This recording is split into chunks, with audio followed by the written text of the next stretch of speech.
জোড়া ভুলে ঝাঁপ দিন, জোড়া ভুলে ঝাঁপ দিন।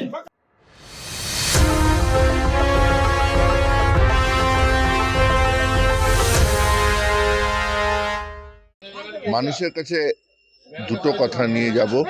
এক হচ্ছে মমতা বন্দ্যোপাধ্যায়ের উন্নয়নের কথা। 15 বছর ধরে বাংলার মানুষ, পানিহাটির মানুষ যেভাবে মমতা বন্দ্যোপাধ্যায়ের উন্নয়নের ছোঁয়া পেয়েছে, বিধায়ক নির্মল ঘোষের হাত ধরে, পৌরসভার হাত ধরে, সাংসদের হাত ধরে, কখনো বা ডাইরেক্ট প্রকল্পের মাধ্যমে, সেই কথাগুলো যেমন একদিকে নিয়ে যাব, দ্বিতীয় দিকে নিয়ে যাব এই যে কেন্দ্রীয় সরকারের ব্যর্থতা।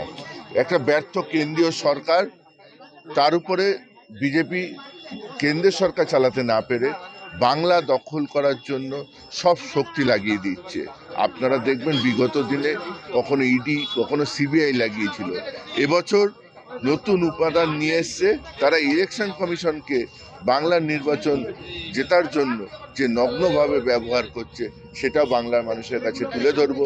এসআইআর এর মাধ্যমে শত শত হাজারে হাজারে লোকে, প্রায় 50 লক্ষেরও বেশি লোকের অনৈতিকভাবে ভোটার তালিকা থেকে নাম বাদ দিচ্ছে।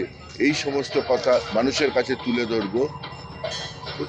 এখনো বিজেপি ক্যান্ডিডেট দিতে পারেনি, কি বলবে? সেটা তাদের ব্যাপার। দেখুন তারা কবে ঘোষণা করবে কোন কেন্দ্রে প্রার্থী। আমি অন্য রাজনৈতিক দলে অন্তত পক্ষে প্রার্থী তালিকা নিয়ে কোনো মন্তব্য করা উচিত হবে বলে মনে করি না।